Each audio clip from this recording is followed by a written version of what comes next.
Good morning everyone. तो जैसे कि आपने लास्ट वीडियो के अंदर जो है कवर किया था फर्स्ट 10 क्वेश्चंस को, जो हमारे नंबर सिस्टम के सेकंड असाइनमेंट में हम कवर कर रहे थे। आज इस वीडियो में हम फर्दर नेक्स्ट क्वेश्चंस डिस्कस करने जा रहे हैं। तो 11th क्वेश्चन यहाँ पे क्या है, फाइंड रिमाइंडर व्हेन 67 की पावर 67 प्लस 67 डिवाइडेड बाय 68। अगर आप एक नंबर कुछ ऐसा जो आपको नंबर दिख रहा है, इस टाइप के क्वेश्चन को कैसे बना सकते हो अपने एग्जाम के अंदर। तो जस्ट अ सेकेंड, इसकी एक ऑप्शन मैं करेक्ट करवा दूं। यहाँ पे आपके पास 66 आएगा, ठीक है। सो चलिए अभी हम इसको सॉल्व करके देखते हैं। पिछले क्वेश्चन में मैंने आपको क्या बताया था, जब भी आपके पास a है और उसकी पावर n है और उसको अगर आपको b से डिवाइड करना है, a और b के बीच में अगर डिफरेंस 1 का है, मतलब ऊपर वाला नंबर हमेशा छोटा होना चाहिए। तो इसको मैं उल्टा लिख देती हूँ, b और a के बीच में 1 का डिफरेंस है तो आपका रिमाइंडर भी हमेशा 1 रहेगा। अभी ये दूसरा कंसेप्ट है, इसको भी हम ऐसे ही सॉल्व करेंगे। देखिए 67 की पावर 67 है, तो मैं 67 की पावर 67 लिखने के टाइम पे इसको और किस पैटर्न से लिख सकती हूँ, जस्ट अ सेकेंड। तो इसको हम ऐसे भी लिख सकते हैं कि 67 मेरा कॉमन है और अंदर जो है आपके पास 67 की पावर 67, इसको मैं 68 से अलग डिवाइड कर देती हूँ और 67 को 68 से अलग डिवाइड कर देती हूँ। कुछ ऐसा कर सकते हैं। तो देखिए फर्स्ट वाला पॉइंट एज इट इज वही बन रहा है, दोनों के बीच में 1 का डिफरेंस है और ऊपर वाला नंबर नीचे से एक छोटा ही है। तो यहाँ पे मेरा आंसर क्या रहेगा, अब 1 रहेगा, ठीक है। बट यहाँ पे एक छोटा सा पॉइंट और सुनिए, वो क्या कि देखिए जब भी आपके पास, मैंने पिछले वाले केस में बताया था, अगर पावर जो है आपकी वो कुछ भी हो, अभी मैं उसको चेंज कर रही हूं। अगर आपकी पावर इवन है तो आपका आंसर रिमाइंडर 1 रहेगा। अगर पावर आपकी ओड है, अगर पावर इवन है उस केस में, तो आपका जो रिमाइंडर निकलेगा वो 1 निकलेगा। बट अगर पावर जो है वो ओड है तो आपका जो रिमाइंडर आएगा वो -1 आएगा। आप ये दोनों बातों को एज इट इज नोट कर लीजिए। अभी इस केस में देखिए पावर क्या है, 1 तो आ रहा है रिमाइंडर, प्लस में माइनस में, तो पावर देखिए अगर पावर ओड है तो आपका आंसर माइनस में रहेगा, तो -1 आ गया। अब अगले वाले नंबर को तो हम डिवाइड नहीं कर सकते, तो यहाँ पे हमारे पास जो है वो नंबर कितना बनेगा, अगर इसको 68 से डिवाइड करें तो नहीं होगा, तो इस केस में मेरा रिमाइंडर 67 ही बनेगा। अभी आपके पास आंसर क्या आता है, आपका रिमाइंडर क्या आता है, वो 66 आता है। मैंने इस ऑप्शन को करेक्ट कराया था, तो डी ऑप्शन यहाँ पे आपका राइट आंसर है। यहाँ 67 की जगह पे 66 कर लीजिएगा, ठीक है, अपनी असाइनमेंट। और 66 हमारा राइट आंसर है। कंसेप्ट समझ में आ गया कैसे किया है, मैंने इसको तोड़ दिया, ब्रेक कर दिया, दोनों को 68 से डिवाइड करा, तो पहले वाले में देखा कि 1 रिमाइंडर रहेगा, तो 1 रिमाइंडर अगर पावर ओड है तो -1 रहेगा, और दूसरी तरफ डिवाइड नहीं हो रहा तो 67 आ गया। सॉल्व किया तो हमारे पास 66 रिमाइंडर आ गया। क्लियर। अभी हम चलते हैं हमारे 12th क्वेश्चन के ऊपर। A number is divided by 6 leaves remainder 3 when its square is divided by 6 remainder. तो मैंने इस क्वेश्चन को आपको रिमाइंडर वाली क्लास में बताया था ना कि कैसे किया जाएगा। अगर आप n को डिवाइड करेंगे 6 के साथ तो रिमाइंडर आपका बोला है 3, फिर बोला n का स्क्वायर अगर आपने फिर से 6 से डिवाइड करा तो हमने क्या बोला था कि इसका भी स्क्वायर कर दीजिए, यानी कि आंसर 9। बट रिमाइंडर 9 नहीं होगा। क्यों नहीं होगा, क्योंकि जिससे इसको डिवाइड करना है उससे ऊपर चला गया, ऊपर नहीं जाना चाहिए। तब आप क्या करेंगे, 9 को 6 के साथ डिवाइड करेंगे, तो 6 के साथ डिवाइड करा तो रिमाइंडर कितना आता है, 3 ही आता है। सो इस केस में हमारा राइट आंसर डी रहेगा। सो डी यहाँ पे आपका करेक्ट आंसर है। बट अगर कोई ऐसा स्टूडेंट है जो इसको दूसरे बेसिक मेथड से कर रहा है तो वो भी कर सकता है ऐसे। उसके लिए आपको एक नंबर लेट करना होगा। तो मैं ले लेती हूँ कि रिमाइंडर मुझे 3 बनाना है और 6 से डिवाइड करना है, तो मैंने यहाँ पे 9 ले लिया, तो 6 1 द 6 और मेरा रिमाइंडर ये आ गया। अभी कहते हैं इसका स्क्वायर कर दो, तो 9 का स्क्वायर 81 को मैं फर्दर 6 से ही डिवाइड करूंगी तो कितना रिमाइंडर आएगा, तो 6 1 द 6 और पीछे बच गया 21, तो 6 3 द 18, फिर से मेरे पास रिमाइंडर कितना आ गया, 3 आ गया। आप इसको चेक कर सकते हो, दोनों ही केस में हमारा आंसर दोनों ही मेथड्स में बिल्कुल करेक्ट है। और आप इसकी जगह 9 की जगह कोई और नंबर रख के भी कर सकते हो, बट नंबर ऐसे बनाना कि रिमाइंडर 3 आए और वो नंबर 6 के टेबल पे भी कटे। दोनों पॉइंट्स क्लियर हैं, आंसर क्लियर है आपको। तो चलिए चलते हैं हमारे 13th क्वेश्चन पे।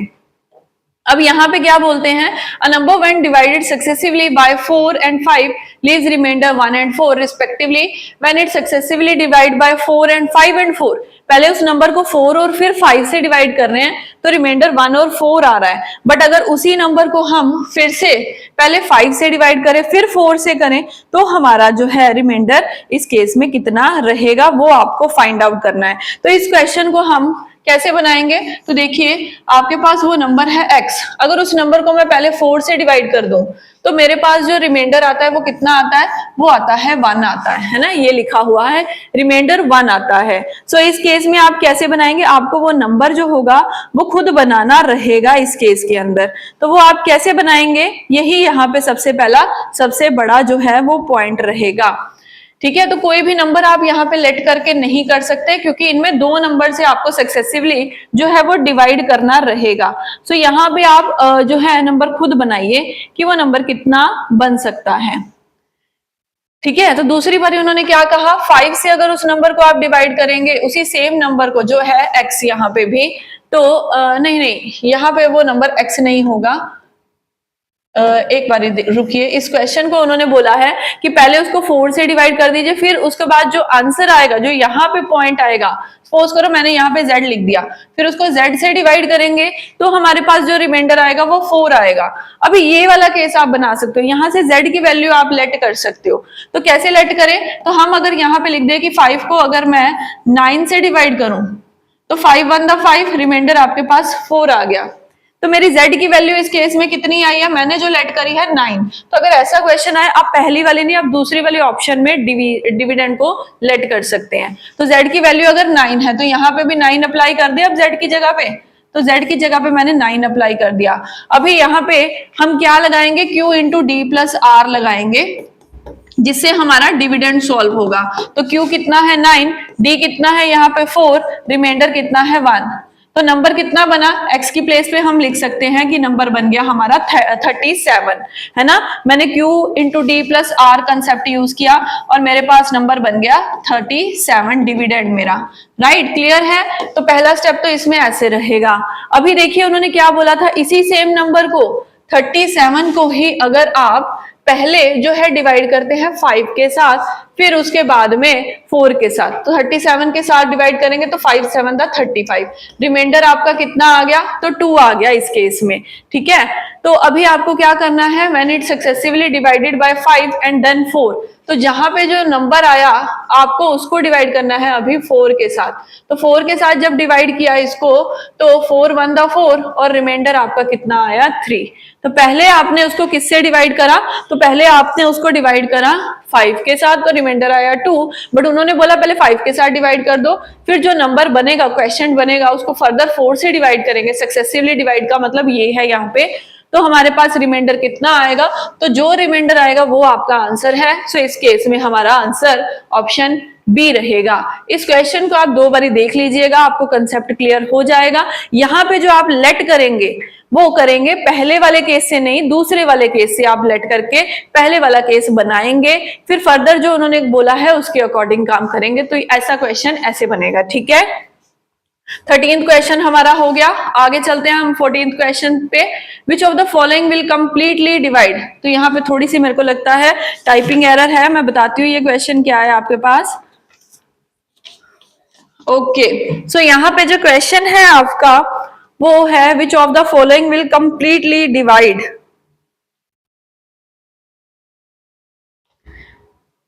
क्वेश्चन में कोई एरर है इसमें आपके लिए यहाँ पे।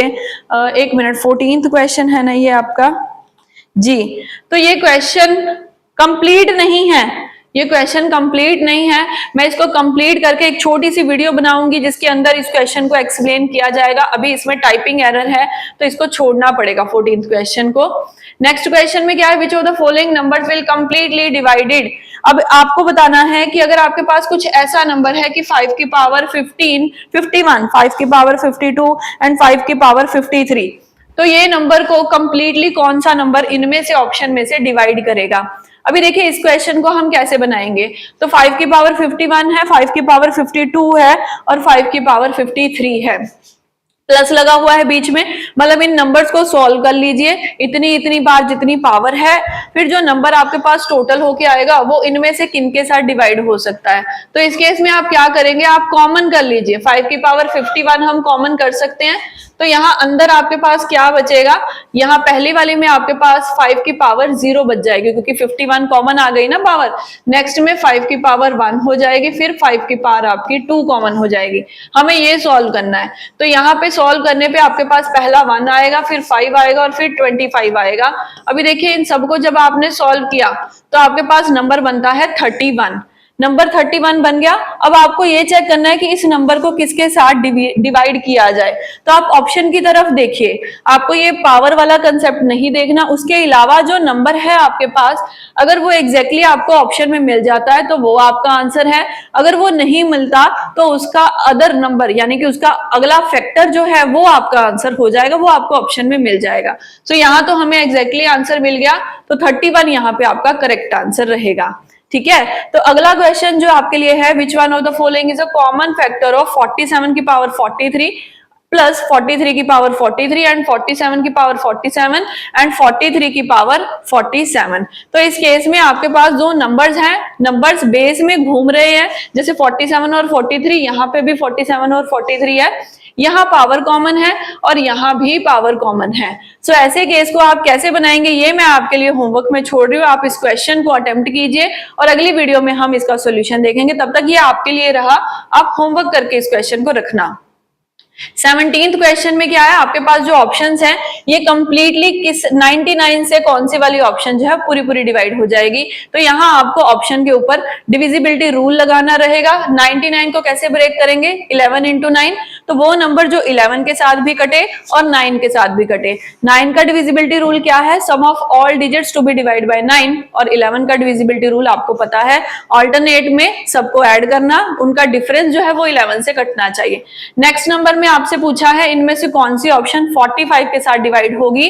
45 का डिविजिबिलिटी रूल तो हमें नहीं पता, बट 45 9 इंटू 5 करके बनता है, तो 9 और 5 का डिविजिबिलिटी रूल लगा के हम बताएंगे कौन सी ऑप्शन सेटिस्फाइड करिए। ये क्वेश्चन जो आप बना सकते हो, सिर्फ और सिर्फ मैं उन क्वेश्चंस को स्किप कर रही हूँ। ये दोनों क्वेश्चन आपके बन सकते हैं और ऑप्शन में इनके नीचे आंसर की में इनके आंसर्स पड़े हैं। चलिए हम चलते हैं 19th क्वेश्चन पे।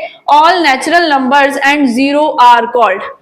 अगर नेचुरल नंबर और जीरो सबको इंक्लूड किया जाए, नेचुरल नंबर कौन से 1 2 3 4 5 6 ऐसे सो ऑन चलते जाएंगे, और जीरो अगर दोनों को इंक्लूड कर दिया जाए तो ये क्या बन जाएंगे हमारे, ये बन जाएंगे होल नंबर्स। तो इस क्वेश्चन में आपका राइट आंसर क्या रहेगा, ऑप्शन सी रहेगा। आई होप कि आपको ये क्वेश्चन अच्छे से आता हो। अगला question last 20th question, number pi is. तो पाई क्या है, पाई जो है क्या वो फ्रैक्शन है, बिल्कुल नहीं। क्या वो रेकरिंग डेसिमल है, नहीं, वो रेकरिंग डेसिमल भी नहीं है। नॉन रेकरिंग है, वो रैशनल नंबर है, बिल्कुल भी नहीं, पी अपॉन क्यू में नहीं लिखा जाएगा। इररेशनल नंबर है, हाँ जी इररेशनल नंबर है, ये मैंने आपको कंसेप्ट में बताया भी था। तो ऑप्शन डी यहाँ पे आपका करेक्ट आंसर रहेगी। इसी के साथ हमारे क्वेश्चन जो है वो फिनिश हो गए और ये आपकी आंसर की है। मैंने आपको एक क्वेश्चन होमवर्क में दिया है और एक क्वेश्चन डाउट में रखा है क्योंकि उसकी स्टेटमेंट जो है वो कंप्लीट नहीं है। दोनों को हम अपनी सेपरेट वीडियो में जो है डिस्कस कर लेंगे।